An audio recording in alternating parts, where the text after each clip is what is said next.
Hello everyone. It's been a long time since our last historical mysteries, so let's catch up with new ones. Actually, rather than mysterious, the places I will take you to tonight were secrets for decades. They are all hidden structures, cities, bunkers, bases, silos, built during the Cold War around the world. A few decades later, they are now abandoned, and they are remains of an era that ended up recently, and feels at the same time familiar and rather distant. This journey will take us to America, to the ex-USSR, to the UK, to China, and I will tell you why these different places were built, how they operated, and what their function would have been if World War III had begun between the 1950s and the 1980s. So we have a lot of atmospheric, often underground structures to explore. Please make yourself comfortable. We have a fire crackling gently in my study. Everything is still, and all you have to do is let me guide you from place to place with their respective stories. Before we begin, I remind you that as an alternative to my channel, you now have Lights Out Library in English and La Biblioteca de los Sueños in Spanish, both narrated by Olimpia, who was born and raised in the US, but also speaks perfect Spanish after her years in Mexico. For both podcasts, she edits and retells the same stories I recorded in different accents, which gives you an opportunity to discover or rediscover them. Lights Out Library, the American English version, has already taken off nicely as a podcast. It already has thousands of regular listeners, and we are very happy about it. You can listen to it on your favorite podcast app, and if it is more convenient for you, we also made a YouTube channel.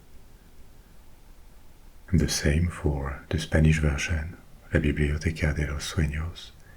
You will find links to these in the description and the first comment pinned under this video.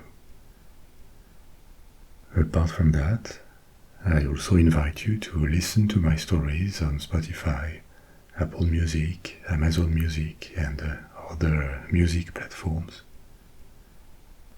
Maybe now more than ever, because YouTube recently forced ads on all videos, I can no longer turn them off. So I'm glad I have these alternatives to offer. And another one is Patreon, where you can support this channel and also download the stories, listen to them as podcasts with just the voice, like what you are listening to right now, or with sound effects in the background. You also get regular updates, surveys, and you can also stream the videos without any ads now. You should now have adopted a comfortable position, breathe normally, and we're going to begin. Our first stop on this journey is going to be in Greenland. Have you ever heard of Project Iceworm? This takes us to the year 1960, and Project Iceworm was an American project to install hundreds of nuclear missiles under the ice cap of northern Greenland.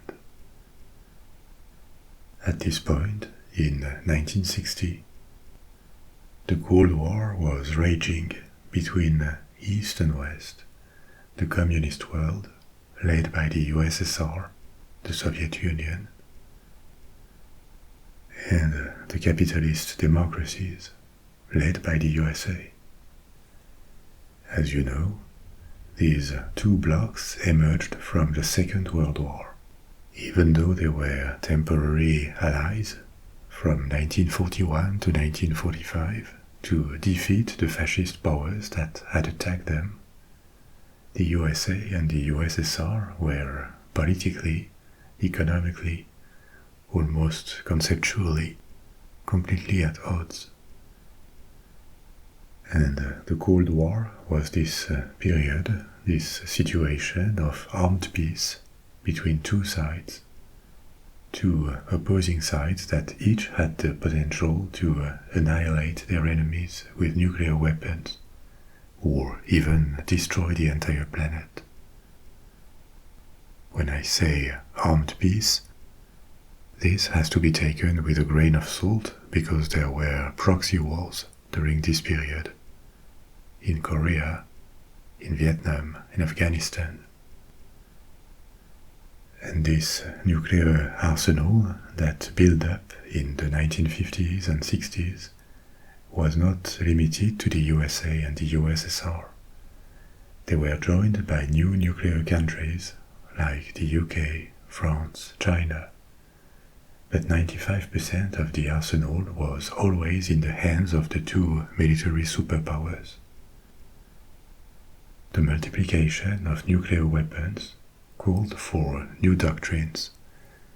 It was the first time in history that countries acquired the potential to completely eradicate their opponents, literally.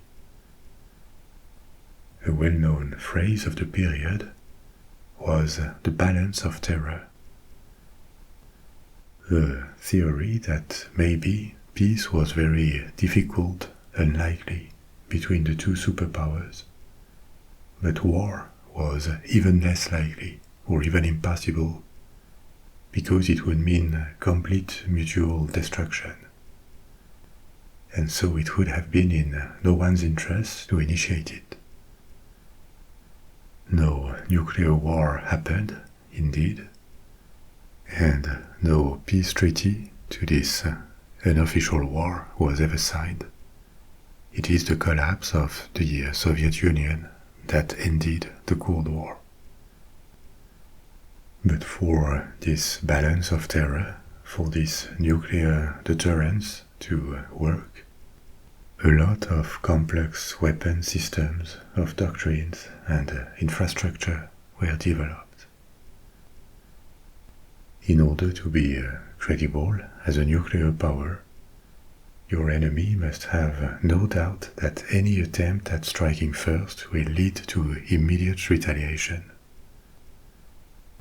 This means having intercontinental missiles that are constantly ready for launch, either from terrestrial sites, like underground silos or trucks, from submarines that can travel and cannot be tracked around the world, or bombers that can drop atomic bombs. Launches of nuclear weapons from the land or the sea require very precise and powerful missiles that are able to carry heavy warheads and that work on long ranges, even though East and West had frontiers, like in Europe, or parts that were almost in contact, like Alaska and Kamchatka. The economic and political centers were thousands of miles away from these frontiers. Moscow, Leningrad, Washington. These were the kinds of targets that each side needed to be able to strike in order to exert real deterrence. Strike with missiles that would resist the enemy's first strike and be available for retaliation. This is the main reason behind the concept of Project Iceworm. The north of Greenland is not that far from the north of Russia. You just have the North Pole between the two. So why not place missiles there that could reach many Soviet cities and bases close to the Arctic Circle in a short time, and large cities in less hours than missiles launched from US territory? This is what made the north of Greenland strategically attractive. The problem is that the conditions there are very inhospitable. But what if the thick ice cap that covered the north of Greenland was used as protection for these missiles by digging a giant base under the ice? That's the concept of Project Iceworm. Since 1951, the US Air Force had a base in Thule, north of Greenland, its northernmost base in the world. Greenland belongs to Denmark. This base already existed during World War II, but in 1949 Denmark joined NATO, the alliance of North American and West European countries to contain the communist side. So the base became part of US military deployment overseas in cooperation with Western European countries. And early on, it became part of the US nuclear retaliation strategy. The base still exists. It is now called Pituffik Space Base. But in the 1950s, it was small, and it is only in 1960 that the idea to develop tunnels inside the ice sheet, under the surface, gave birth to Project Iceworm. So, what was it precisely? It consisted of hundreds of miles of tunnel dug under the ice, 2,500 miles or 4,000 kilometers in total, covering an area of more than 50,000 square miles. For comparison, 50,000 square miles, this is about the surface area of US states like Arkansas or New York, and 3 times the surface area of Denmark. Under the ice, in the tunnels, 600 nuclear missiles would be stored, invisible from the surface, each near a launcher buried dozens of feet under the surface, but that in a short time could be loaded, opened, and used to fire at the USSR on the other side of the North Pole. Ice is easy to dig, way easier than rock, and this presented advantages.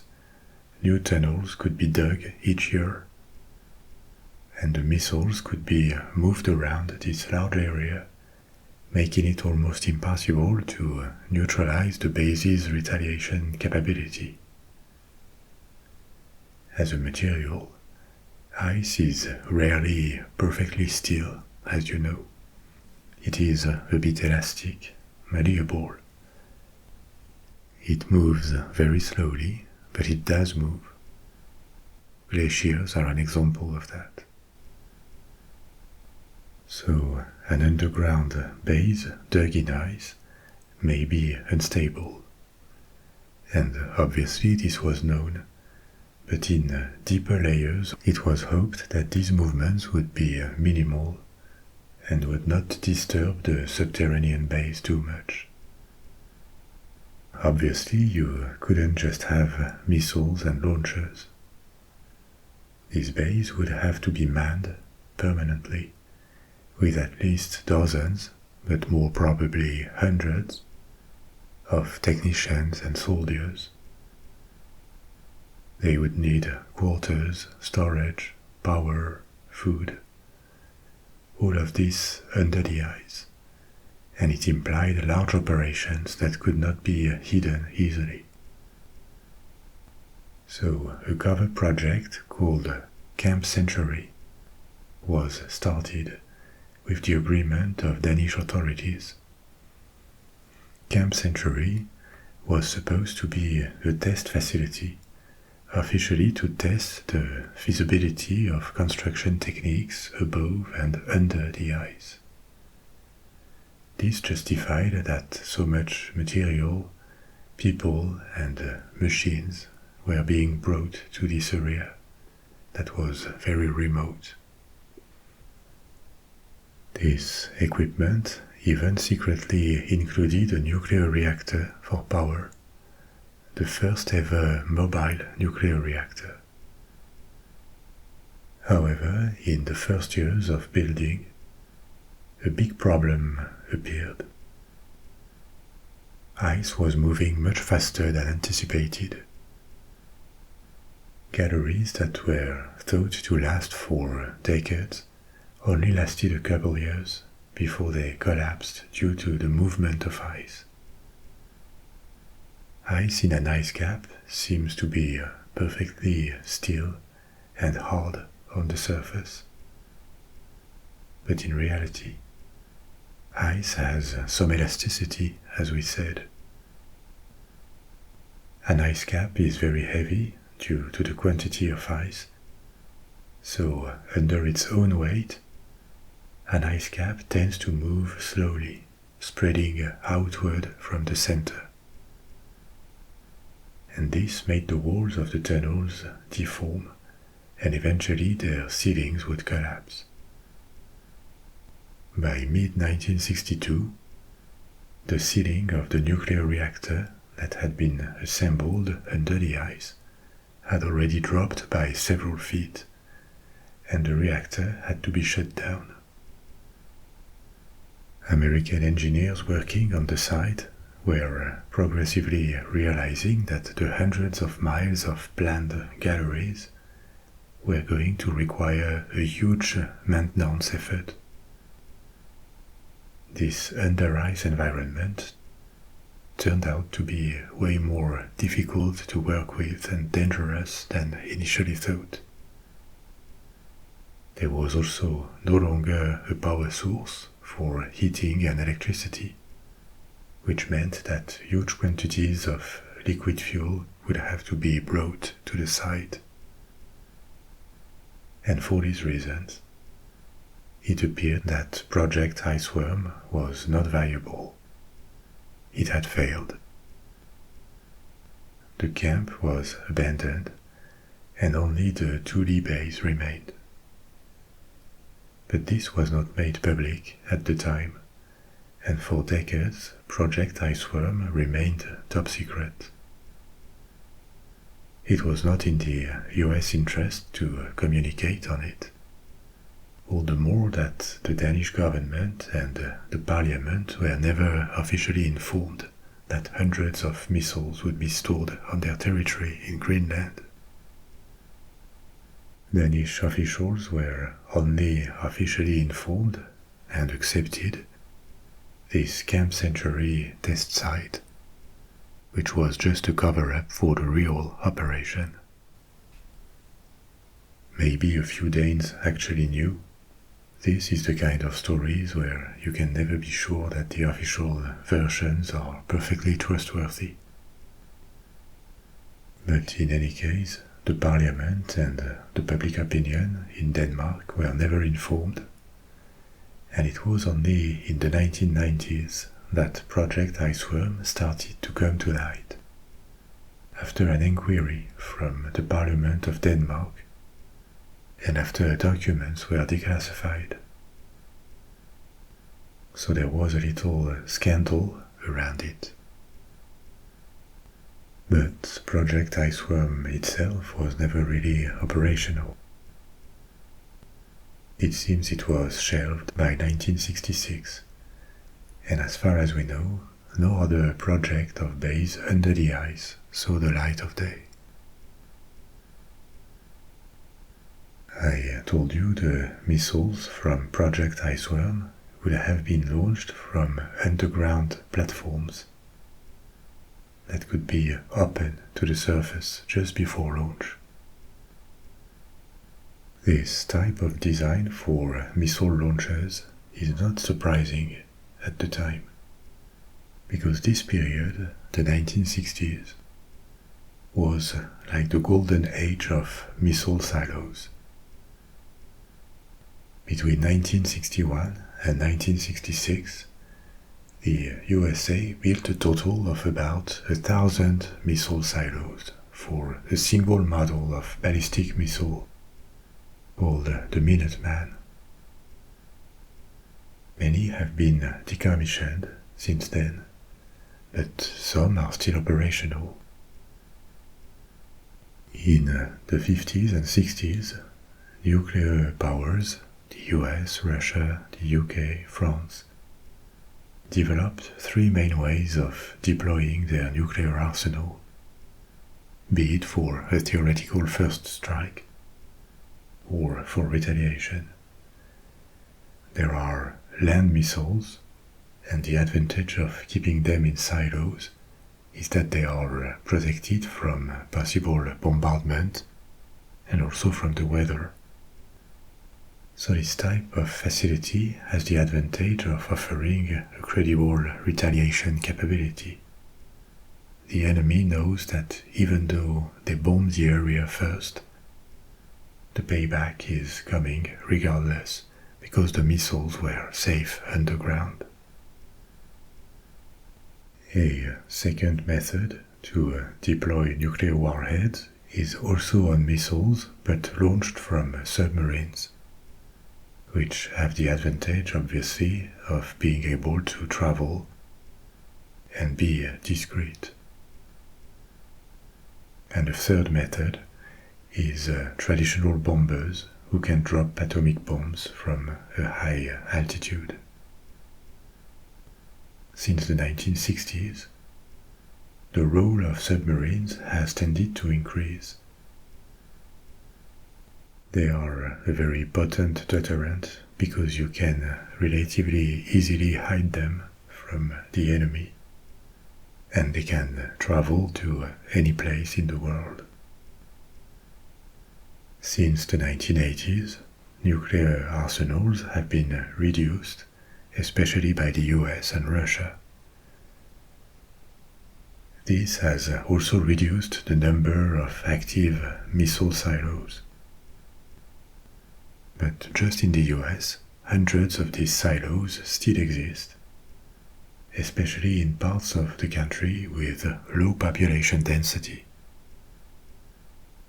Typically, the silos are placed near cities or towns that are not attractive targets for nuclear strikes. They are too small for that. This is why many silos were located in states like Colorado, North and South Dakota, Missouri, Montana, Wyoming. Many were also placed up north in northern states to reduce the flight trajectory to the USSR, because they would have traveled north over Canada and the North Pole. Since the 1950s, the US military adopted several intercontinental ballistic missiles, ICBMs as they are called, several families of them. The first ones, Atlas and Titan missiles, were part of a broader program to make rockets too. Technologies for space rockets and ICBMs went hand in hand. These first missiles from the Atlas and Titan families had one problem that needed to be addressed. Their fuel was liquid, and it was complicated, dangerous even, to keep them ready for launch at any time, already fueled. There were always risks of accidents, and indeed, the Titan program had two notable accidents with missiles that were fueled and caught fire in their silos. in 1965 and 1980. Even though they carried a nuclear payload, there was no nuclear accident at the time. Atomic warheads do not explode easily. They have to be armed and detonated voluntarily. The main risk in such accidents is more the dissemination of radioactive material if the nuclear bomb is destroyed. So, in the 1960s, a new program was launched that progressively replaced Atlas and Titan missiles as the land leg of the US nuclear deterrence strategy.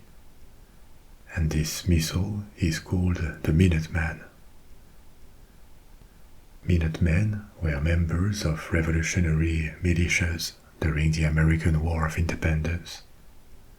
They were called Minutemen because they had the reputation for being ready at a minute's notice.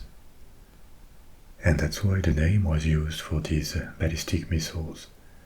Minuteman missiles use solid fuel, and so they don't need to be fueled just before launch.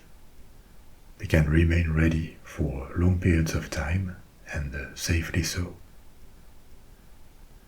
Nowadays, the Minuteman III, we are at the third main iteration of the missile, is the sole vehicle for American land-based nuclear weapons. The other launch vehicles are steel submarines, nuclear-powered submarines, and planes, bombers. Hundreds of silos are still in operation and stand ready at any time to launch their missiles on predetermined targets. But others have also been decommissioned, and some of them have been sold to individuals to be turned into homes of a special kind. It seems you can buy a silo from a few $100,000. I suppose preppers, these people who get ready for a hypothetical doomsday or collapse of civilization, are potential clients for these. And these silos make good bunkers indeed, because a silo does not consist of just one big hole. There is a launch silo, of course, but it is always connected by corridors to underground rooms, quarters, a launch control center, rooms for storage and equipment. So it is an entire underground bunker. But many have also been abandoned and are now popular sites of urban exploration. And now, let's take a look on the other side of the Iron Curtain, on the Soviet side, and talk about what the Soviets called a closed city, with an example called Ozyorsk, a place that received this name in 1994, but existed since 1947, under the code name of City 40. Ozyorsk was created from scratch, a new city, after the end of World War II, to become the birthplace, the cradle of the Soviet nuclear weapons program. As soon as World War II ended, it appeared that the new world that was coming out of this conflict would be dominated by two superpowers. But one, the USA, was in a much better shape. It had not suffered millions of casualties like the USSR, and the American territory had not been ravaged by war. The US also had a technological advance, starting with atomic weapons that had been developed by the Manhattan Project. and that the Soviet Union didn't have yet. So immediately after the war, the USSR was in catch-up mode. It needed to rebuild itself, continue to develop better and better weaponry, as it had done during the war, and maybe even more important, to be a credible superpower, it needed to acquire its own nuclear weapons. All states have their secrets, but in communist dictatorships, state paranoia could reach a different level, and the USSR under Stalin illustrates this well. So instead of having official programs and facilities, everything that could be of strategic importance in the Soviet Union of the 40s and 50s was developed and confined to closed locations that were more or less secret depending on what they worked on. Most military research centers were called mailboxes. They did not appear on maps, and they would be built in the middle of nowhere or near small towns. And when larger facilities were needed, like to work on the nuclear program, entire cities that were only accessible to authorized personnel and their families were created. This was the case of City 40, which from the start had thousands of residents and received the critical purpose, the function of giving shape to the Soviet nuclear weapons program by designing it and making the first bombs. In practice, the USSR had very capable physicists and engineers. Others were brought from Germany after the invasion at the end of World War II. But the Soviet nuclear program also owed a lot to spying and stealing technologies. The first Soviet nuclear bomb that detonated in 1949 was actually a copy of Fat Man, the first American bomb. But the mission had been accomplished for City 40. It had given the USSR its first nuclear weapon. When it was revealed in 1949 that the USSR now also had the bomb, the second nation to acquire it, public opinion in the West was really shaken, because this was not expected so soon. Experts and governments knew it was a possibility, but for average citizens, the Soviet bomb meant that the destruction of the world in a war of mutual annihilation was now a plausible scenario.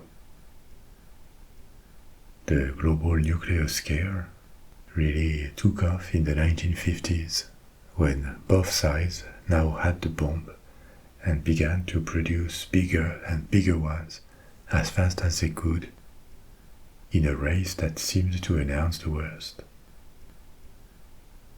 So, City 40, the future Ozyorsk, became the primary center in the Soviet Union for the production of military plutonium. Plutonium for atomic bombs needs to be produced by enrichment in reactors. It is not found in nature. And this function came with major disasters for City 40. The first one was a massive contamination between 1945 and 1957.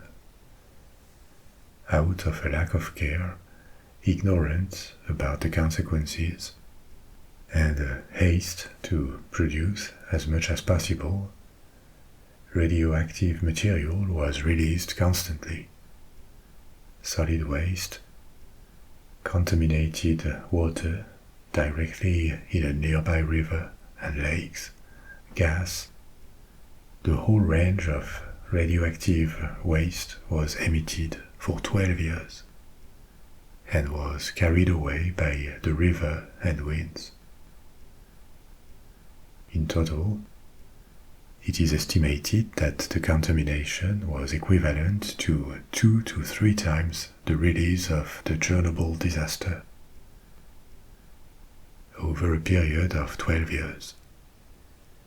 And in 1957, a tank of high-level liquid nuclear waste exploded accidentally. A column of smoke saturated in radionuclides rose above CT40, and again, massive contamination of the environment took place. This was entirely covered up at the time, and in the following years, few people in Russia really knew the extent of the disaster until the 1980s. Ozyorsk is deep into Soviet territory, far from any frontier. And so, even though the contaminated area was vast, most of it stayed in the USSR. And Ozyorsk did not disappear with the Soviet Union. It still exists and has around 80,000 inhabitants nowadays. It is no longer a closed city, but its economy still relies primarily on a plant that reprocesses nuclear waste. It is one of the most, if not the most, radioactive populated area in the world. As the risk of a large-scale nuclear war seemed to rise, the question of how leaders and governments could keep working if the capital cities were targeted rose in the 1950s. And with this question, this problem, large underground bunkers appeared across the world. There are some for the leaders of all major countries at this point. For example, American presidents have several ones, including one at the White House. A Soviet example of that was Bunker 42 in Moscow, also sometimes nicknamed Stalin's bunker, even though it was not specifically built for him. Bunker 42 was built in 1951. It is a large underground complex that consists of several galleries, interconnected at a depth of 213 feet. That's 65 meters underground, at the same depth as the subway of Moscow, to which it is connected. And the subway itself was also designed to serve as an underground shelter for the population of Moscow. But this bunker would have been used to shelter high dignitaries and a command center of the Moscow air defense in the 1950s, if the city had been heavily bombed or attacked with nuclear weapons. Up to 600 people could live and work in this bunker, completely isolated from the outside world, with an air recycling system, diesel generators, several weeks of food and medicine. This attack never came, but the bunker was still busy at all time because it served as a communication center for the coordination of air defenses. So it was constantly busy, including at peacetime, and the staff was changed every 24 hours, so that technicians kept alert at all times. The facility was kept secret for the entire Cold War, despite the staff coming and going, using a secret entrance marked as an old building outside. But eventually, it became obsolete and was decommissioned. In 2006, the bunker was sold to a private company that turned it into a Cold War museum. There are or there were many other such nuclear bunkers for country leaders around the world, as I said. Another example that was decommissioned is called the Detachment Hotel, also known as the Kennedy Bunker in Florida. It was constructed as a secret bunker in 1960 for President Kennedy, because the family had a home in Palm Beach. In case a nuclear war or a large conflict would have started when the president was in Palm Beach, it would have been possible to evacuate him in just 5 minutes to find refuge in this facility.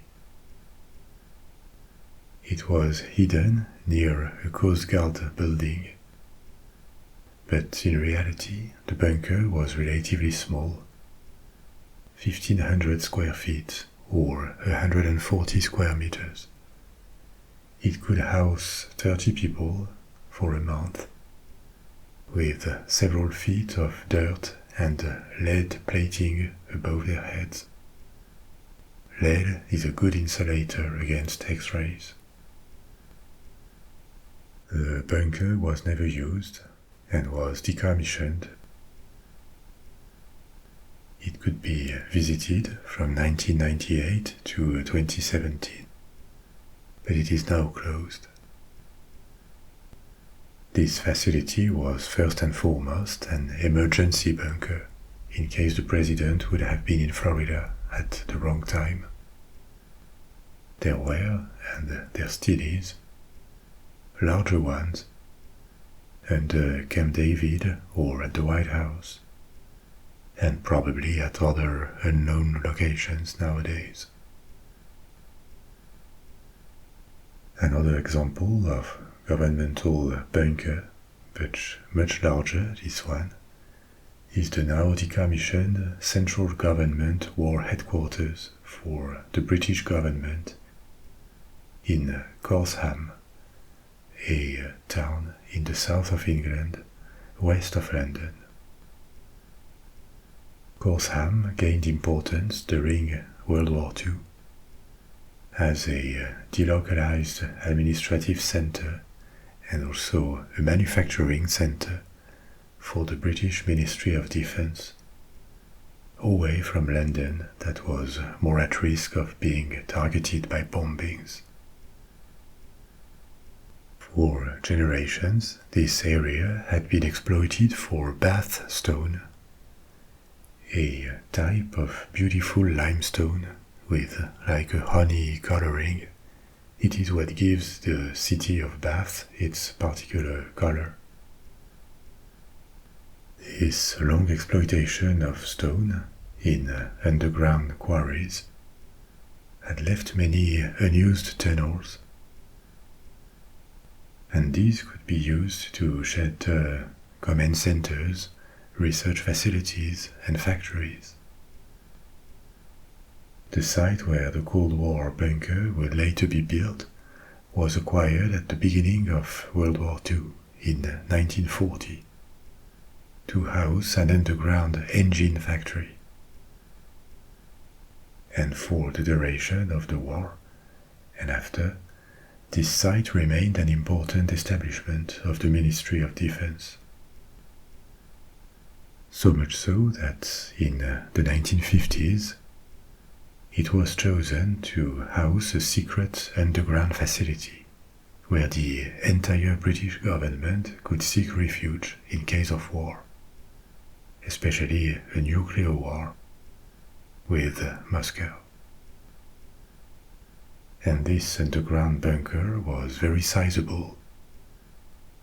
Over 1 kilometer in length, that's 0.6 miles, with miles and miles of passages.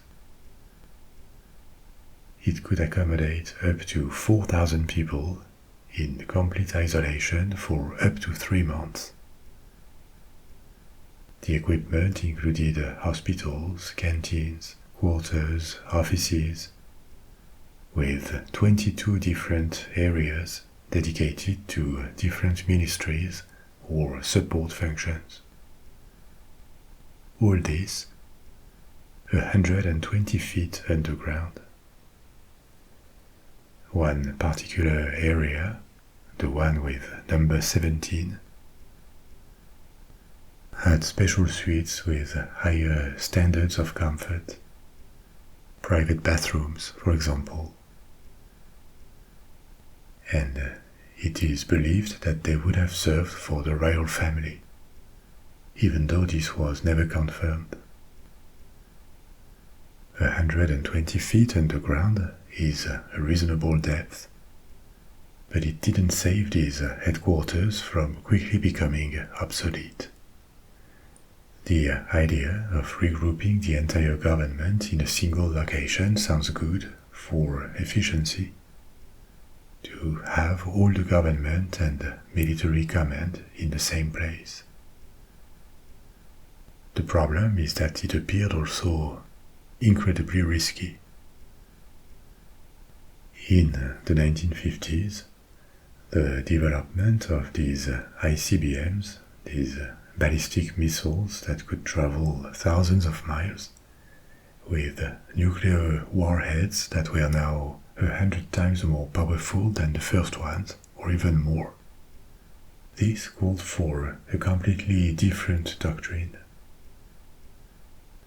Instead of putting everyone in the government in the same place, it seemed much more reasonable to spread the risk, with leaders safeguarded in different locations, in order to ensure the continuity of the state, whatever happened. So, how the plans were made? In case of emergency, a change of doctrine took place, and these headquarters for the entire government became outdated only a few years after they had been commissioned. But the bunker can always serve, so the facility was maintained, kept operational, until the 1980s, after which it was still not decommissioned, but it became less and less relevant in contingency plans in case of a war.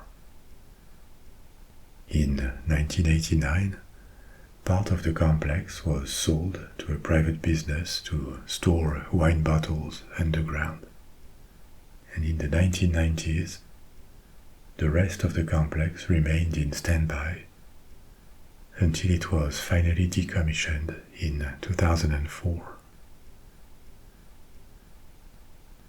Yet another country that built large structures underground during the Cold War was China.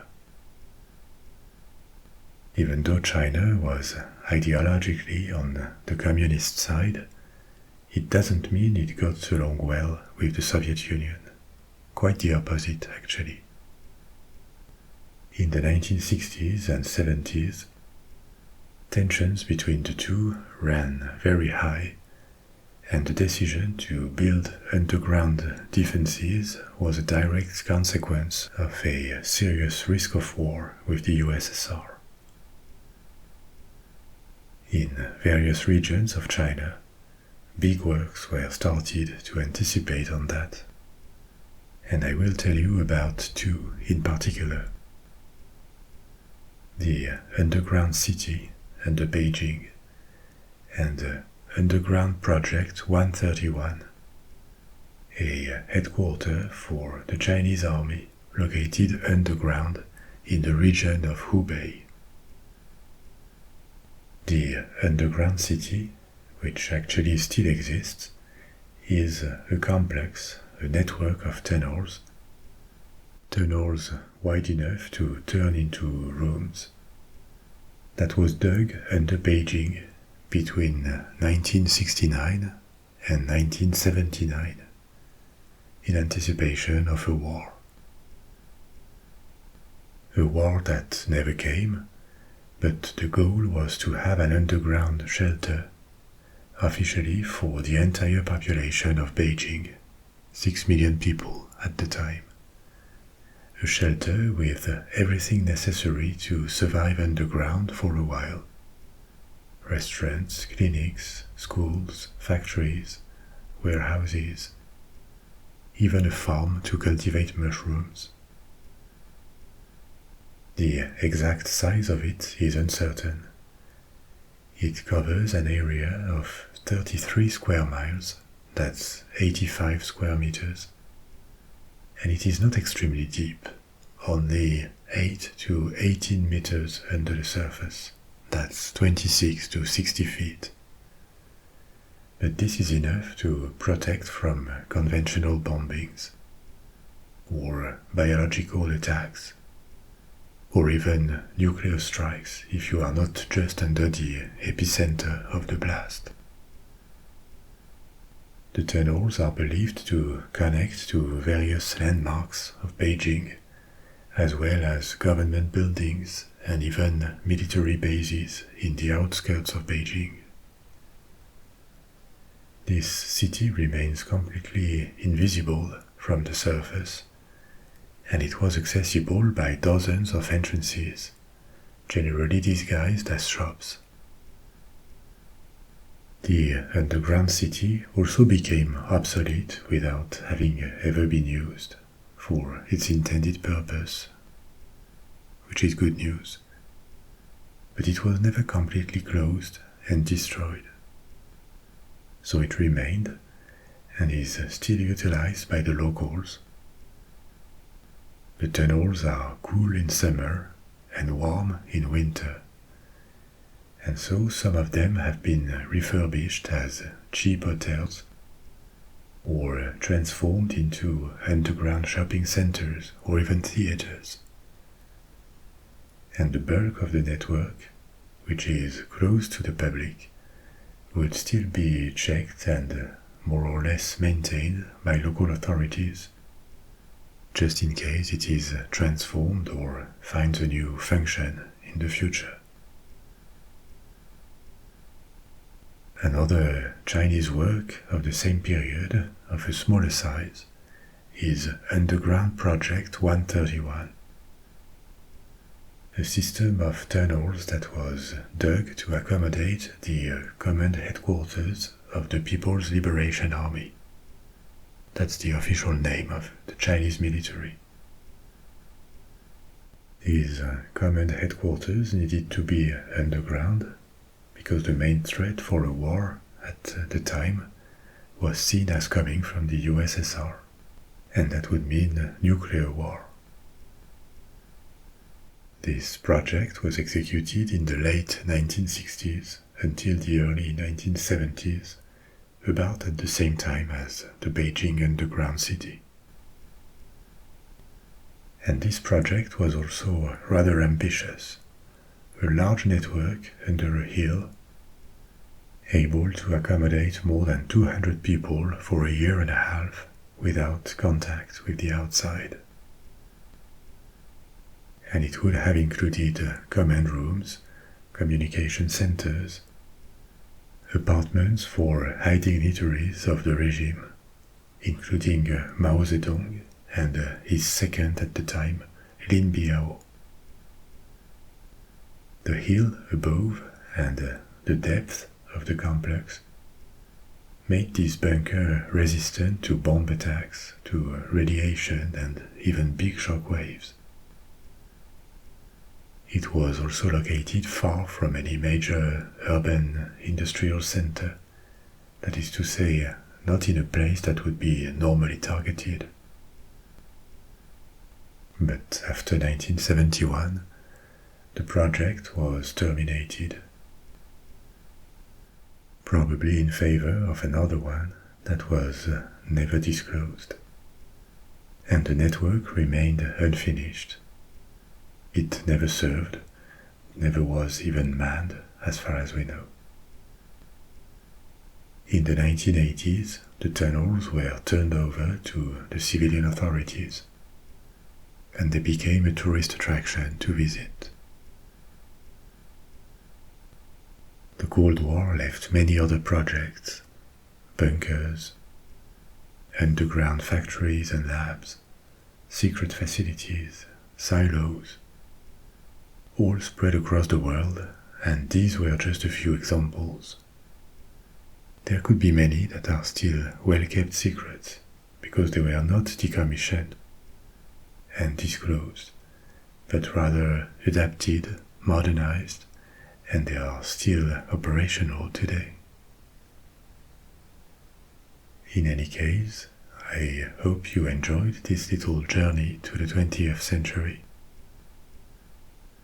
And I'll be back soon with another story.